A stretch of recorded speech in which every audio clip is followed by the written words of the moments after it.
Hello everyone, welcome to NEET Rex Tamil. நம்ம இந்த வீடியோவில் மெக்கானிக்கல் ப்ராப்பர்ட்டிஸ் ஆஃப் சாலிட்ஸ் அந்த லெசனோட கான்செப்ட் ப்ளஸ் ஃபார்முலேஷன் பார்க்க போகிறோம். இந்த லெசன்லேருந்து எவ்ரி இயர் 1 to 2 கொஷின்ஸ் கேட்குறாங்க. ஈஸியாக 4 to 8 மார்க்ஸ் வாங்கிடலாம். ரொம்ப ஈஸி லெசன் தான். ஃபார்முலாஸ் ரொம்ப கம்மி தான், கான்செப்ட்ஸும் ஈஸி தான். ஃபர்ஸ்ட் நான் அந்த லெசனில் யூஸ் பண்ணுற பேசிக் இந்த டேர்ம்ஸோட எக்ஸ்ப்ளனேஷன்லாம் கொடுத்துட்டு அப்புறமா கான்செப்ட்ஸ் அண்ட் ஃபார்முலேஷன் நம்ம பார்க்கலாம். ஓகேங்களா? ஃபர்ஸ்ட் நான் சொல்கிறேன் பாருங்கள். ஃபஸ்ட்டு ரிஜிட் பாடி, அது பார்க்கறதுக்கு முன்னாடி சாலிட்ஸ்னால் என்ன? சாலிட்ஸ்க்கு டெஃபினைட் ஷேப் அண்ட் வால்யூம் இருக்கும். அப்படி இருக்கிறது தான் நம்ம சாலிட் சொல்லுவோம்.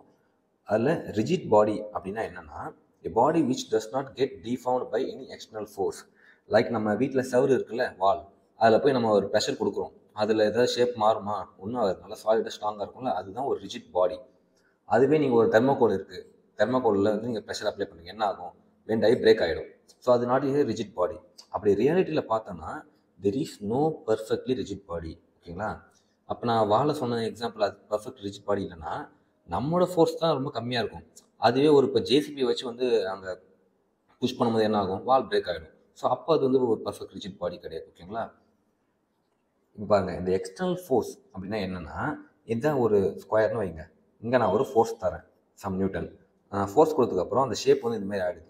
அப்போ இங்கே இது என்ன காஸ் பண்ணுது? இந்த எக்ஸ்டர்னல் ஃபோர்ஸ் வந்து இங்கே ஒரு டிஃபார்மிட்டியே காஸ் பண்ணுது. அந்த ஷேப்பில் ஒரு டிஃபார்மேஷன் நடக்குது. அதனால் அந்த எக்ஸ்டர்னல் ஃபோர்ஸை நான் டிஃபார்மிங் ஃபோர்ஸ்னு சொல்லலாம். ஓகேங்களா? ரெண்டும் ஒன்று தான். ஓகே, இப்போ எலாஸ்டிசிட்டி அப்படின்னு என்ன பார்க்கலாம். Body regain its original size and shape after the removal of deforming force, then it is said to be elastic body. ஓகேங்களா? அது லைக் கிளாசிக் எக்ஸாம்பிள் வந்து ரப்பர் பேண்ட் தான்.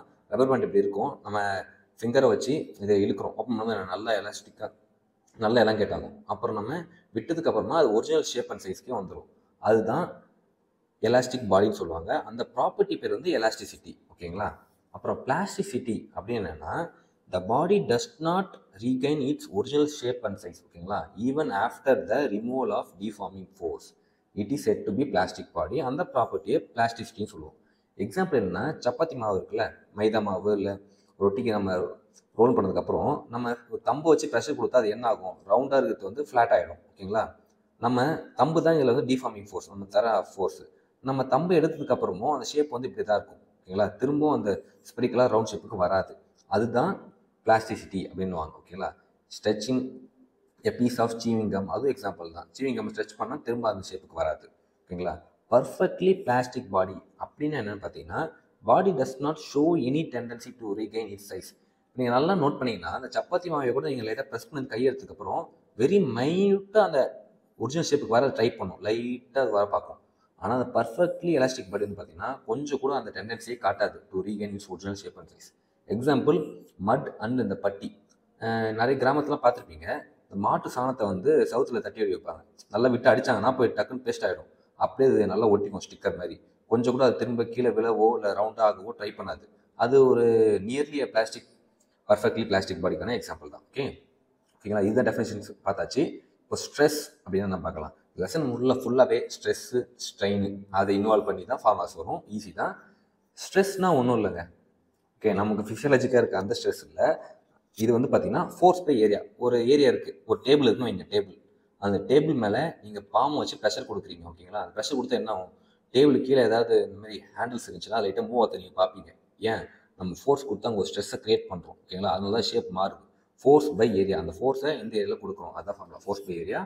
இது ஸ்கேலார் குவான்டிட்டி, டைமென்ஷன்லாம் பார்த்துக்கோங்க, இம்பார்ட்டன்ட். டைப்ஸ் ஆஃப் ஸ்ட்ரெஸ் வந்து பார்த்தீங்கன்னா ரெண்டு இருக்குது. Normal stress, tangential stress or shearing ஸ்ட்ரெஸ்னுவாங்க. நார்மல் ஸ்ட்ரெஸ் வந்து பார்த்தீங்கன்னா 2 டைப்ஸ். Tensile strength. எக்ஸாம்பிள் வந்து பார்த்தீங்கன்னா, ஒரு ராடு மாதிரி இருக்குது சீவிங்கம், அது வந்து நம்ம 2 பக்கம் பிடிச்சி இழுக்கிறோம், இல்லை ஏதோ ஒரு பக்கம் மட்டும் கூட இழுக்கிறோம், என்ன ஆகும்? அப்படியே எலாங்கேட் ஆகும்ல, அதுதான் டென்சைல் ஸ்ட்ரெஸ். ஓகேங்களா? அடுத்து கம்ப்ரெஷனல் ஸ்ட்ரெஸ் அப்படின்னு என்னென்னா, ஜஸ்ட் ப்ரெஸ் பண்ணுற மாதிரி, இங்கே வந்து நம்ம இழுக்கிறோமா புல் பண்ணுற மாதிரி. கம்ப்ரெஷன்லாம் அப்படியே மேலேருந்து ஒரு ப்ரெஷர் அப்ளை பண்ணுற மாதிரி, லைக் அந்த சப்பாத்தி மாவு ஏற்றலாம், ரொட்டி மாவு, அது வந்து ஒரு கம்ப்ரெஷனல் ஸ்ட்ரெஸ். டேஞ்சென்ஷியல் ஸ்ட்ரெஸ் வந்து பார்த்தீங்கன்னா, இதெல்லாம் நோட் பண்ணிங்கன்னா ஃபோர்ஸ் வந்து ஒரு மாதிரி பர்பெண்டிகுலராக ஆக்ட் ஆகும், இந்த மாதிரி இல்லை மேலே பர்பெண்டிகுலர் ஆக்ட் ஆகும். ஆனால் இந்த டேஞ்சென்ஷியல் ஸ்ட்ரெஸ் பேர்லேயே கம்மி, ஒரு டேஞ்சென்ஷியல் ஆக்ட் ஆகும். அலாங் சர்ஃபேஸ் இப்படி ஆக்ட் ஆகும், மேலே இந்த கியூப்க்கு மேலே இப்படி ஆக்ட் ஆகும்போது அப்போது இந்த டாட்டட் இருக்குது பாருங்கள், இதுதான் அந்த deformed body. Deforming force apply பண்ணதுக்கப்புறம் அந்த பாடியோட ஷேப் மாறுது, அதுதான் tangential or shearing stress. Okay, இது வந்து பர்பெண்டிகுலராக ஆக்ட் ஆகும். பாருங்கள், சர்ஃபேஸ் பர்பெண்டிகுலராக இருக்குது. ஆனால் இது பாருங்கள் டேஞ்சென்ஷியலாக அப்படியே போகுது, ஒரு சர்ஃபேஸ் ஒட்டி போகுது. Okay, next strain. ஸ்ட்ரெயின் வந்து பார்த்தீங்கன்னா என்ன ஃபார்ம்னா changing dimension by original dimension. ஓகேங்களா, இது ஒரு ஸ்கேலார் குவான்டிட்டி. இதுக்கு நோ டைமென்ஷன் ஃபார்ம்லாம் இது கிடையாது, நோட் பண்ணிக்கோங்க. ஏன்னா இந்த மாதிரி கேட்பாங்க உங்களுக்கு, ஆப்ஷனை கொடுத்துருவாங்க find the dimensional formula for strain கொடுத்துருவாங்க. ஸோ இது வந்து பார்த்தீங்கன்னா டைமென்ஷனல் ஃபார்முலா கிடையாது. ஓகேங்களா, இதோட டைப்ஸ் வந்து பார்த்தீங்கன்னா longitudinal strain, volumetric strain and shear strain. Longitudinal வந்து பார்த்தீங்க அப்படின்னா அதே தான், ஒரு ராட் எடுத்துக்கலாம், ஒரு ஃபோர்ஸை கொடுத்து நான் எக்ஸ்பேண்ட் பண்ணுறேன். ஓகேங்களா, இங்கே பாருங்கள், ஒரு லாங்கிடியூடினல் ஆக்சிஸில் அது எக்ஸ்பேண்ட் ஆகுது. அதுதான் நான் என்ன ஃபார்முலா சொன்னேன், change in dimension by original dimension. இங்கே என்ன சேஞ்ச் நடக்குது, இந்த டெல் எல் இருக்குல்ல, இதுதான் சேஞ்ச். இங்கே நார்மலாக இருக்கிறதுலேருந்து இப்போ சேஞ்ச் ஆகுது, இவ்வளோ சேஞ்ச் ஆகுது, அதுதான் இந்த சேஞ்ச் இன் டைமென்ஷன். ஒரிஜினல் எவ்வளோ இனிஷியலாக எல், அப்போது டெல் எல் பை எல் தான் லாங்கிடியூடினல் ஸ்ட்ரெயினோட ஃபார்முலா. ஓகே, நெக்ஸ்ட்டு வால்யூமெட்ரிக் ஸ்ட்ரெயின் பார்த்தீங்கன்னா இனிஷியலாக அந்த வால்யூம் இருக்குது. ஓகே, நான் சுற்றி ப்ரெஷர் கொடுத்து இந்த டாட்டடாக இருக்கு பாருங்க, இதுதான் ஃபைனல் வால்யூம். அப்போ சேஞ்ச் இன் வால்யூம், இந்த வால்யூம் கண்டுபிடிக்கணும் என்ன பண்ணணும், original volume minus change in volume. இந்த ஏரியா இருக்குது பாருங்கள், இதுதான் இந்த சேஞ்ச் இன் வால்யூம். இந்த வால்யூம் தானே லாஸ் ஆச்சு. ஸோ ஒரிஜினல் வால்யூம் வந்து இந்த சேஞ்ச் ஆன வால்யூமை, லாஸ் ஆன வால்யூமை மைனஸ் பண்ணிட்டா ஃபைனல் வால்யூம் கிடச்சிடும். ஓகேங்களா, ஃபார்முலா என்ன, சேஞ்ச் இன் டைமென்ஷன் எவ்வளோ சேஞ்ச் ஆகிருக்கு, இந்த ஏரியா தானே, அதுதான் del P by original volume. அதுவே இப்போது ஷியர் ஸ்ட்ரெயின் வந்து பார்த்தீங்கன்னா சேம் தான், நம்ம இங்கே பார்த்தோம்ல டேஞ்சென்ஷியல் ஆர் ஷியரிங் ஸ்ட்ரெஸ், அதே மாதிரி தான் இதுவும். ஃபோர்ஸ் வந்து இந்த மாதிரி ஆக்ட் ஆகும் டேஞ்சென்ஷியலாக.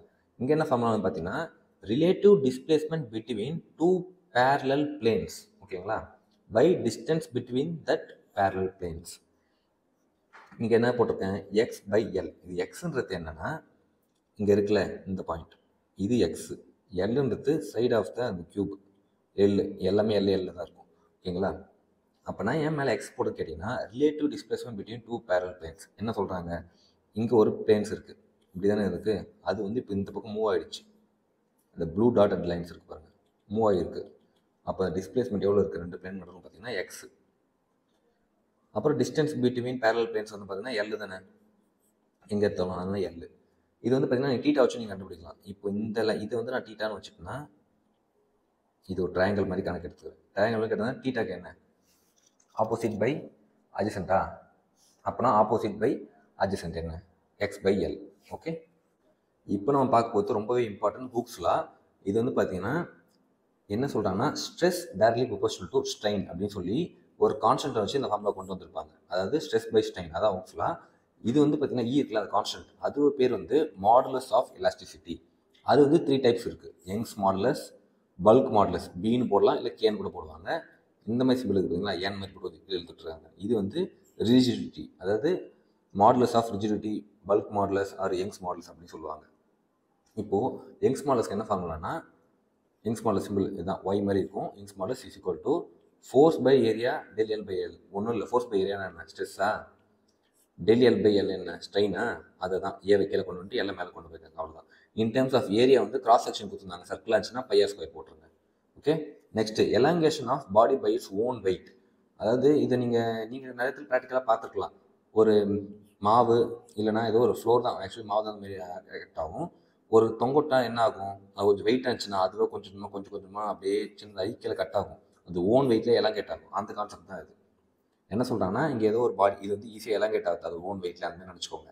அது வந்து கீழே ஆக்ட் ஆகுதுல்ல டபிள்யூ, அதோட வெயிட்டு, அதனால் கொஞ்சம் கொஞ்சமாக இந்த மாதிரி எலாங்கேட் ஆகுது. டெல் எல் தான் இந்த சேஞ்ச் இன் லென்த்து. இது இனிஷியல் லென்த்து வந்து எல். ஓகே, இது வந்து ஸ்ட்ரெஸ் வந்து என்ன, ஃபோர்ஸ் பை ஏரியாவா, ஃபோர்ஸ் என்ன ஆக்ட் ஆகுது, அதோட ஓன் வெயிட், ஏரியா வந்து ஏ. ஸ்ட்ரெயின் வந்து பார்த்திங்கன்னா டெல் எல் தான் சேஞ்ச். ஓகேங்களா, ஒரிஜினல் லென்த் வந்து பார்த்திங்கன்னா எல் பை 2. ஏன் எல் பை 2, இந்த வெயிட் ஆக்ட் ஆகுது பார்த்தீங்களா, அது எந்த இடத்துல ஆக்ட் ஆகும் ஜென்ரலாக இந்த மாதிரி கண்டிஷன்னா, சென்டர் ஆஃப் கிராவிட்டியில் தான் ஆக்ட் ஆகும். ஓகேங்களா, அப்போ இந்த ஃபோர்ஸ் வந்து இங்கேருந்து ஆக்ட் ஆகும், நாட் ஃப்ரம் இந்த ஃப்ளோ, அந்த ரூஃப்லேருந்து ஆக்ட் ஆகாது, centre of gravity, centre of பாடியில் தான் ஆக்ட் ஆகும். ஸோ அதனால தான் இனிஷியல் லென்த் வந்து டோட்டல் எல்லுன்னு எடுக்காமல் எல் பை 2 எடுப்பாங்க. இதுதான் ரொம்பவே முக்கியம் இந்த கான்செப்டில். நிறைய பேர் இந்த ஃபார்முலா வச்சு இதை போட பார்ப்பாங்க, ஆனால் இந்த லென்த் இருக்குது இனிஷியல் லென்த், அதெல்லாம் தப்பு பண்ணுறாங்க. ஸோ இதை நீங்கள் நல்லா நோட் பண்ணணும், எல் பை 2 எல் இல்லை, அதை வச்சு போட்டிங்கன்னா அதேமாரி 2 தீர்வையும் சப்ஸ்டியூட் பண்ணுங்கள். சப்ஸ்டியூட் பண்ணிங்கன்னா வர ஃபார்முலா இது. ஓகே, பை ஓன் பாடி கேட்டால் இனிஷியல் லென்த் எல் பை 2, அதை நான் வச்சுக்கோங்க. Young's modulus for perfectly rigid பாடி கேட்டாங்கன்னா இன்ஃபினிட்டி. ஏன், சேஞ்ச் இன் லென்த் வந்து பார்த்தீங்கன்னா 0வாக இருக்கும். அப்போ anything by 0 is infinity. Okay, அப்புறம் பிரேக்கிங் ஸ்ட்ரெஸ் ஒன்று கொடுப்பாங்க. இந்த மாதிரி ஒரு செயின் இல்லைனா ஒரு ராடு அது ஓன் வெயிட் ஆக்ட் ஆகுது. ஒரு கண்டிஷனில் வந்து பார்த்தீங்கன்னா எலங்கேட் ஆகுது. அப்படி இன் பிட்வீனில் பிரேக் ஆகி கட் ஆகிடும். ஸோ அது எந்த வெயிட்டுக்கு மேலே போனால் அது பிரேக் ஆகும் அப்படின்னு சொல்லிட்டு கேட்டாங்கன்னா இதுதான் அதுக்கு ஃபார்முலா. Weight by area.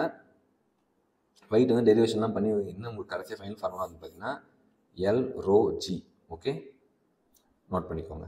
இதெல்லாம் வந்து பார்த்தீங்கன்னா சம் மெட்டல்ஸ்க்கு இதெல்லாம் ஒன்றும் இம்பார்ட்டன்ட் இல்லை, இதுதான் முக்கியம். அடுத்து வந்து பாருங்கள் தெர்மல் ஸ்ட்ரெஸ். ஒரு சில கண்டிஷன் என்ன ஆகும்னா இங்கே ராடு இருக்குது ஓகேங்களா, நம்ம ரெண்டு பக்கம் ஹீட் பண்ணால் என்ன ஆகும்னா அது பெண்ட் ஆகும். அந்த பெண்ட் ஆகும்போது என்ன நடக்கும் அப்படின்னு பார்த்தீங்கன்னா அந்த சேஞ்ச் இன் லென்த் கேட்பாங்க. அதுக்கு இதுதான் ஃபார்முலா. ஓகே, நான் இது உங்களுக்கு எல்லாமே நான் பிடிஎஃபாக ஷேர் பண்ணுவேன். நீங்கள் வந்து இதை நோட் பண்ணிக்க வேணாம், ஸ்க்ரீன்ஷாட் எடுக்க வேணாம். பிடிஎஃப் நம்ம டெலிகிராம் சேனலில் இருக்கும், டவுன்லோட் பண்ணிக்கலாம். ஓகேங்களா, இது அந்தளவுக்கு இம்பார்ட்டன்ட் இல்லை கம்பேரிட்டிவ்லி. இது ரெண்டு தான் இம்பார்ட்டன்ட். இது வந்து நீங்கள் சும்மா பார்த்து வச்சுக்கோங்க.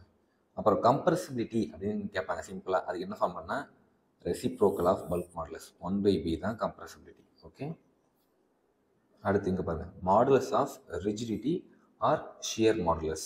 அதுக்கான ஃபார்முலா என்னன்னு பார்த்தீங்கன்னா நான் சொன்ன முன்னாடி டைப் சொன்னல இது திங்ஸ் பார்த்துட்டோம். இப்போது இந்த ரிஜிடிட்டி அந்த கான்செப்டில் இருக்கிற ஃபார்முலாஸ் பார்க்கலாம். அதுக்கு என்ன ஃபார்முலானா இதுதான், இது நோட் பண்ணிக்கோங்க.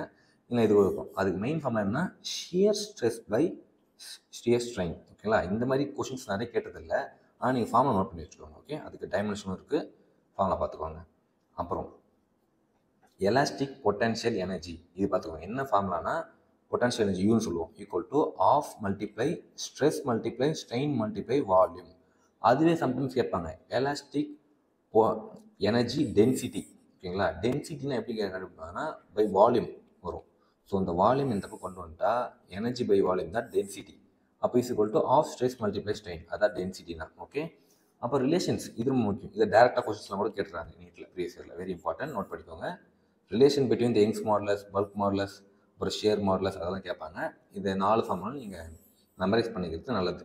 4 தடவை எழுதி பாருங்கள். ஓகே, அப்புறம் பாருங்கள் இது ரொம்ப ரொம்ப இம்பார்ட்டன்ட், ஸ்ட்ரெஸ் ஸ்ட்ரெயின் கர்வ். ஓகேங்களா, நான் டீட்டெயிலாக பொறுமையாக சொல்கிறேன், நல்லா கவனிச்சுக்கோங்க. இந்த stress strain curve for metallic wire இது ஏன் இம்பார்ட்டன் சொல்கிறேன்னா இந்த கர்வ் வச்சு தான் ductile materials, brittle materials and elastomers எல்லாம் பிரிப்பாங்க. எப்படி பிரிப்பாங்கன்னா அந்த yield point and fracture point base பண்ணி தான். அது என்னென்னு புரியணும்னா அதுக்கு இந்த ஜென்ரல் கிராஃப் உங்களுக்கு புரியணும். ஃபஸ்ட்டு நான் உங்களுக்கு ஃபார்முலா சொல்ல மாட்டேன். என்னென்னா ஸ்ட்ரெஸ்ஸும் ஸ்ட்ரெயினும் டைரக்ட்லி ப்ரொபோர்ஷனலாக. அப்போ கிராஃப் வந்து பார்த்தீங்கன்னா ஸ்ட்ரெயிட் லைனாக இருக்கும், சேம் தான். வித்தின் த எலாஸ்டிக் ரேஞ்ச் வந்து பார்த்தீங்கன்னா ஸ்ட்ரெயிட் லைனாக தான் இருக்கும். எலாஸ்டிக் ரேஞ்ச் என்னன்னு தெரியலையா சொல்கிறேன். எலாஸ்டிக் ரேஞ்சுனா ஒன்றும் இல்லை, அந்த டிஃபார்மிங் ஃபோர்ஸை நம்ம ரிமூவ் பண்ணதுக்கு அப்புறம் அந்த பாடி வந்து ரீகெயின் ஆகிடும் ஒரிஜினல் ஷேப் அண்ட் சைஸ்க்கு, அதுதான் எலாஸ்டிக் ரேஞ்ச். ஓகேங்களா, அந்த பாயிண்ட் ஏ வரைக்கும் இருக்குல்ல, ஓலேருந்து ஏ அது வரைக்கும் பார்த்தீங்கன்னா அந்த ஹூப்ஸில் வந்து ஒபே ஆகும். அதான் ஸ்ட்ரெஸ் ஸ்ட்ரெயின் டைரக்ட்லி ப்ரொபோர்ஷனலாக இருக்கும். ஏ டு பி இருக்குல்ல பாயிண்ட், அங்கே வந்து இந்த stress is not directly proportional to strain. இருந்தாலும் அந்த ஏ டு பி இருக்குல்ல அந்த பாயிண்ட்டை நம்ம டிஃபார்மிங் ஃபோர்ஸை ரிமூவ் பண்ணால் கூட அந்த பாடி will regain it's original shape and size. ஓகேங்களா, இந்த அப்புறமா பி டு சி இருக்குல்ல இந்த இடம் பாருங்க, on removal of stress the wire cannot attain its original length. இந்த பிக்கு அப்புறமா நம்ம அந்த ஸ்ட்ரெஸ் ரிமூவ் பண்ணோம்னா திரும்ப பழையபடி அந்த பாடிக்கு ஷேப் அண்ட் சைஸ் கிடைக்காது, டிஃபார்மேஷன் நடக்க ஸ்டார்ட் ஆகிடும். அப்போ நம்ம ஸ்ட்ரெஸ் இன்னும் இன்க்ரீஸ் பண்ணிகிட்டே போகணும் வைங்க, அப்படியே போயிட்டே இருந்தால் சம் பாயிண்டில் வந்து பார்த்திங்கன்னா அது பிரேக் ஆகிடும். அதுதான் பாயிண்ட் டி, லாஸ்ட்டாக fracture point or breaking point அப்படின்னு சொல்லுவோம். ஓகேங்களா, இந்த ரேஞ்ச் இருக்குது பாருங்கள், இது வந்து பிளாஸ்டிக் ரேஞ்ச் அப்படின்னு சொல்லுவாங்க. பிளாஸ்டிக்ஸ்னு என்ன பார்த்தோம்ல, எலாங்கேஷன் நடக்கும், நல்ல பாடி ஆகும், ஆனால் ஒரிஜினல் ஷேப்புக்கு வராது. ஸோ இந்த இடமும் அதே மாதிரி தான், நல்லா எலாங்கேட்லாம் ஆகும், ஆனால் நம்ம ரிலீஸ் பண்ணதுக்கப்புறம் ஒரிஜினல் ஷேப்புக்கு வராது. ஓகேங்களா, அப்படியே நம்ம இப்போ இந்த பி டு சி சொன்னல இந்த பாயிண்ட் எங்கன்னா நம்ம ரிமூவ் பண்ணால் கூட அது பாருங்கள் திரும்ப டவுன் வரும்போது இந்த இடத்துக்கு வந்துடும், ஸ்டார்டிங் பாயிண்ட்டுக்கு வராது. இந்த டிஃப்ரென்ஸ் இருக்குது பார்த்தீங்களா, இதுதான் பர்மனண்ட் டிஃபார்மேஷன் அப்படின்னு சொல்லுவாங்க. ஓகே ப்ரோ, எனக்கு இதெல்லாம் புரிஞ்சிச்சு. நான் சொன்னதை நீங்கள் அப்படியே இந்த பார்த்தீங்கன்னா உங்களுக்கு புரியும், இல்லைனா வீடியோ திரும்ப ரீப்ளே பண்ணாலும் உங்களுக்கு புரியும். இந்த ஓ டு ஏ இருக்குல்ல அதுதான் எலாஸ்டிக் ரேஞ்ச். ஓ டு ஏ எலாஸ்டிக்னா திரும்ப அந்த ஷேப்புக்கு வந்துடும். இந்த சி டு டி இருக்குல்ல இதுதான் பிளாஸ்டிசிட்டிக், அதாவது பிளாஸ்டிக் ரேஞ்ச், ஒரிஜினல் ஷேப்புக்கெலாம் வராது. இப்போ பாருங்கள் டக்டைல் மெட்டீரியல்ஸ்லாம் எப்படி இருக்குன்னா அந்த ஸ்ட்ரெஸ் ஸ்ட்ரெயின் கிராஃப் டைரக்ட்லி ப்ரொபோர்ஷனலாக இருக்கும். இந்த பி பாயிண்ட்க்கு அப்புறம் டில் ஃப்ராக்சர் பாயிண்ட் வந்து பார்த்தீங்கன்னா கிராஃப் இந்த மாதிரி இருக்கும், லாங்காக இருக்கும் பார்த்தீங்கன்னா. அந்த மாதிரி இருக்கிறதுலாம் காப்பர் அண்ட் அலுமினியம். அதனால தான் காப்பர் அண்ட் அலுமினியம் வச்சு டிஃப்ரெண்ட் ஷேப்ஸ்லாம் தயாரிக்கிறாங்க. அதாவது நல்லா எலங்கேட் ஆகும், பிரேக் ஆகாது. ஓகேங்களா, ஒரிஜினல் ஷேப்புக்கு வராது தான், நமக்கு ஏற்ற மாதிரி நம்ம அதை டிஃபார்ம் பண்ணிக்கலாம், நிறைய ஸ்க்ளப்சர்ஸ், இந்த ஒயரு அதெல்லாம் காப்பர் அண்ட் அலுமினியம் யூஸ் பண்ணுறதுக்கு காரணம் இதுதான். இந்த ரேஞ்ச் வந்து அதிகமாக இருக்கும். Yield point is so far from fracture point. இந்த ஃப்ராக்சர் பாயிண்ட்டும் ஈல்டு பாயிண்ட்டும் ஒன்றும் இல்லை, அந்த maximum point from where the body can regain its own shape and size after the removal of external force or deforming force. அதுதான் yield point. ஓகேங்களா? ரெண்டுத்துக்கும் நிறைய டிஸ்டன்ஸ் இருந்தால் அது நல்லா டக்டைல் மெட்டீரியல் சொல்லுவாங்க. அது இந்த பிரிட்டில் மெட்டீரியல்ஸ்னால் அதே தான். Yield point is not very much for, அதாவது ரொம்ப பக்கத்துலேயே இருக்கும். பக்கத்தில் இருந்துச்சுன்னா அது பிரிட்டில் ஈஸியாக உடஞ்சிடும், பிரேக் ஆகிடும். அதுதான் இந்த கிளாஸ் செராமிக்ஸ்லாம். ஓகேங்களா? அப்போ இந்த மாதிரி உங்களுக்கு தியரி கொஸ்டின்லாம் கேட்பாங்க. கிளாஸ் செராமிக்ஸ்க்குலாம் ஏன் பிரிட்டில்னு கேட்டிங்கன்னா ஈல்டு பாயிண்ட்டும் ஃப்ராக்சர் பாயிண்ட்டும் பக்கத்துலேயே இருக்கும், ஈஸியாக உடஞ்சிடும். அதே எலாஸ்டோமர்ஸ் அப்படின்னு இருக்குது, இதுக்கு வந்து நோ வெல் டிஃபைன் பிளாஸ்டிக் ரேஞ்சே இருக்காது. இந்த மாதிரி ஒரு ஈல்டு பாயிண்ட் ஃப்ராக்சர்லாம் இருக்காது. அப்படியே கிராஃப் போகும், அட் சம் பாயிண்டில் டக்குன்னு பிரேக் ஆகிடும். அதெல்லாம் வந்து பார்த்திங்கன்னா ரப்பர்ஸ், அதில் வந்து எலாஸ்டோமர்ஸ் சொல்லுவாங்க. ஓகேங்களா? அப்புறம் பாய்சன்ஸ் ரேஷியோன்னு ஒரு ஃபார்முலா, இது வந்து அப்படியே lateral strain by longitudinal strain. Just formula பார்த்துக்கோங்க. இதில் உங்களுக்கு டீட்டெயிலாக உங்களுக்கு புரியும்னு நினச்சிங்கன்னா இது நீங்கள் பார்த்தாலும் உங்களுக்கு புரியும். ஏன்னா பாய்சன்ஸ் ரேஷியோ வந்து not that much questions asked கிடையாது. இந்த மாதிரி கிராஃப்ஸு, உங்களுக்கு யங்ஸ் மாடுலஸ், அப்புறம் இந்த ரிலேஷன் சொன்னால இந்த மாதிரி கான்செப்ட் தான் ரொம்ப முக்கியம். அதில் நிறைய கொஷின்ஸ் கேட்டிருக்காங்க. அப்புறம் சம் அப்ளிகேஷன்ஸ் ஆஃப் எலாஸ்டிசிட்டி வந்து பார்த்தீங்கன்னா மெட்டாலிக் ரோப்ஸ்லாம் இருக்குல்ல, இந்த க்ரெயின்லலாம் லிஃப்ட் பண்ணுவாங்கள்ல கல்லுலாம், அதுக்கு வந்து பார்த்தீங்கன்னா எந்த அளவுக்கு அந்த திக்னஸ் இருக்கணும், அந்த ஒயர் எந்த பாயிண்டில் பிரேக் ஆகும் அப்படின்னு நம்ம மெஷர் பண்ணலாம். எப்படி பண்ணலாம்னா இந்த breaking stress equal to mg/πr². So அந்த ரோப்லாம் இருக்குல்ல, அந்த ரோப் வந்து எந்த திக்னஸில் இருக்கும், அந்த ரோப்போட ரேடியஸ் எந்த அளவுக்கு இருந்தால் அது குறிப்பிட்ட வெயிட்டை தாங்க முடியும் அப்படின்னு நம்ம கால்குலேட் பண்ணலாம். நார்மலாக பிரேக்கிங் ஸ்ட்ரெஸ் ஃபார் ஸ்டீல் வந்து பார்த்தீங்கன்னா 3 × 10⁸. ஸோ அதை இங்கே போட்டுட்டு நம்ம மாஸ் எவ்வளோ லிஃப்ட் பண்ண போகிறோம். இப்போ நான் வந்து 10⁴ kg, அதாவது ஒரு 10 டன் லிஃப்ட் பண்ண போகிறோன்னா அதை போட்டுட்டு கிராவிட்டி πr தான் நம்ம ஃபைன் பண்ணுவோம். ஆர் இந்த கொண்டு வந்தீங்கன்னா ஆர் வந்து 3.2 சென்டிமீட்டர் வருவாங்க. ஓகேங்களா? மேக்ஸிமம் தான் கொஸ்டின் கேட்பாங்க. 10⁴ கொடுத்துருவாங்க, பிரேக்கிங் அந்த பாயிண்ட் ஆஃப் ஸ்டீலும் கொடுத்துருவாங்க. ஓகேங்களா? அதை வச்சு நம்ம ரேடியஸ் கண்டுபிடிக்கிற மாதிரி இருக்கும். அது வந்து இந்த மாதிரி வரும் சென்டிமீட்டரில். அதே பெண்டிங் ஆஃப் பீம்ஸ், இந்த கான்செப்ட் வந்து பார்த்தீங்கன்னா ஒரு பீம் இருக்குன்னு வைங்க, அதை வந்து ஒரு கல் மேலே வைக்கிறோம். இந்த மாதிரி இதுதான் 3 டைமென்ஷன் போட்டிருக்கேன். அதில் ஒரு வெயிட்டை கட்டி தொங்க வரும். தொங்கோட என்ன ஆகும், பெண்ட் ஆகும். அதாவது ஃப்ளாட்டாக இருந்தது வந்து பார்த்திங்கன்னா கொஞ்சம் மாரி பெண்ட் ஆகுதா. ஸோ அந்த சென்டர் ஆஃப் கிராவிட்டி அது வந்து அந்த லைனும் இப்போ இந்த லைனும் பாருங்கள், இங்கே இருந்த லைன் கொஞ்சம் கீழே வந்திருக்கு. அந்த டிஃப்ரென்ஸ் அதான் பெண்டானது தான் நான் அங்கே டெல்டான்னு போட்டிருக்கேன். அது வந்து என்ன ஃபார்முலானா இந்த ஃபார்முலா தான். ஜஸ்ட்டு ஃபார்முலா தான் இம்பார்ட்டன்ட், பெருசாக கொஸ்டின் கேட்க மாட்டாங்க. ஃபார்முலா மட்டும் பார்த்துக்கோங்க. Maximum height of mountains on earth. யோசிச்சு பார்த்தீங்களா, மவுண்ட் எவரெஸ்ட் வந்து பார்த்தீங்கன்னா 8849 மீட்டர், அதாவது மோர் தென் 8 கிலோமீட்டர்ஸ் அதோட ஹைட்டு. அதோட ஏன் அதிகமாக இருக்க மாட்டேங்குது, ஏன் ஒரு 12 கிலோமீட்டர் ஒரு 15 கிலோமீட்டர்லாம் ஏன் இருக்க மாட்டேன்னு கேட்டிங்கன்னா அந்த ஹைட் அதெல்லாம் இடத்துல வந்து அந்த கிராவிட்டி சப்போர்ட் பண்ணாது. ஒரு சில நேரத்தில் அப்படி நீங்கள் எவ்வளோ ஹைட் பண்ணாலும் அது கீழே சரிஞ்சு விழுந்துடும். ஸோ மேக்ஸிமம் ஹைட் எவ்வளோ ரீச் பண்ண முடியும்னா 10 கிலோமீட்டர்ஸ் நான் வச்சுக்கோங்க. 10 கிலோமீட்டர்ஸ் தான் மேக்ஸிமம் ஹைட்டாக இருக்க முடியும். ஃபார் டிரான்ஸ்மிஷன் ஆஃப் டார்க்கில் டிரான்ஸ்மிஷன் பண்ணுவாங்க. அதுக்கு மாதிரி ஏதாவது ராட் யூஸ் பண்ணி டார்க்குக்கு டிரான்ஸ்மிஷன் யூஸ் பண்ணுறது வந்து பார்த்தீங்கன்னா பெஸ்ட்டு வந்து பார்த்தீங்கன்னா hollow rod is more transmissible for torque than solid rod. ஞாபகம் வச்சுக்கோங்க. ஓகே. அப்புறம் இன்னொரு கான்செப்ட் இருக்குது, ஹிஸ்டரிசிஸ் கிராஃப்னு வாங்க. ஸ்ட்ரெஸ் ட்ரெயின் தான் இந்த மாதிரி ஷேப்பில் இருக்கும். ஓகேங்களா? அதை நான் பிடிஎஃப்ல அட்டாச் பண்ணி ஷேர் பண்ணுறேன். அது வந்து பார்த்திங்கன்னா எதுக்கு வந்து அதிகமாக இருக்கும் கம்மியாக இருக்குன்னு கேட்பாங்க. அது ஏரியா ஆஃப் கிராஃப் வந்து பார்த்திங்கன்னா இப்போ இந்த மாதிரி இருந்தால் ஏரியா ஆஃப் கிராஃப் வந்து சின்னதாக இருக்கும். ஓகேங்களா? இதுக்கப்புறம் ஆனால் இது வந்து கொஞ்சம் பெருசாக இருக்கும். எதுக்கு யூஸ் பண்ணுவாங்கன்னு பார்த்தீங்கன்னா கம்மியாக இருந்தால் ஈஸியாக டக்குன்னு அது ரீகெயின் ஆகிடும் அந்த ஷேப்புக்கு. எக்ஸாம்பிள் இப்போ ஸ்ப்ரிங்லாம் யூஸ் பண்ணுறலாம் காருக்கு, அதெல்லாம் வந்து பார்த்திங்கன்னா நல்ல கம்ப்ரஸ் ஆகிட்டு எலாங்கேட் ஆகும். அந்த மாதிரி இருந்தால் தான் ஒரு நல்ல சஸ்பென்ஷன். அப்போ அதுக்கெலாம் வந்து பார்த்திங்கன்னா ஏரியா கிராஃப் வந்து பார்த்திங்கன்னா அதிகமாக இருக்கும். ஒரு சில இதெல்லாம் வந்து பார்த்தீங்கன்னா டக்குன்னு அந்த உடனே ரீகைன் ஆகணும், ரொம்ப ஸ்லோவாலாம் ஆகக்கூடாது. அந்த மாதிரி மெட்டீரியல்ஸ்க்கு வந்து பார்த்திங்கன்னா இந்த ஹிஸ்டரிசிஸ் லூப் வந்து பார்த்திங்கன்னா ரொம்ப ஏரியா வந்து கம்மியாக இருக்கும். அதை வந்து நான் அட்டாச் பண்ணி ஷேர் பண்ணுறேன், அதையும் பார்த்துக்கோங்க. திரும்ப சொல்கிறேன், இந்த பிடிஎஃப் வந்து பார்த்திங்கன்னா டெலிகிராம் சேனல் ஷேர் பண்ணுறேன், அதில் பார்த்துக்கோங்க. ஆல்ரெடி நம்ம 1D அண்ட் கிராவிடேஷனுக்கு இந்த மாதிரி கான்செப்ட் ப்ளஸ் ஃபார்முலேஷன் போட்டிருக்கோம். பார்க்கலாம், லிங்க் வந்து டிஸ்கிரிப்ஷன் கொடுக்குறேன். இல்லை தனியாக பிளேலிஸ்ட் நான் க்ரியேட் பண்ணி வச்சுக்கேன், நீட் ரிவிஷன் சீரிஸ் சொல்லிட்டு. அதில் போய் பாருங்கள், ஹெல்ப்ஃபுல்லாக இருக்கும். மறக்காமல் சேனல் சப்ஸ்கிரைப் பண்ணிட்டு இந்த வீடியோக்கு லைக் பண்ணிட்டு உங்கள் ஃப்ரெண்ட்ஸ்க்கு ஷேர் பண்ணிவிடுங்க. தேங்க்ஸ் ஃபார் வாட்சிங்.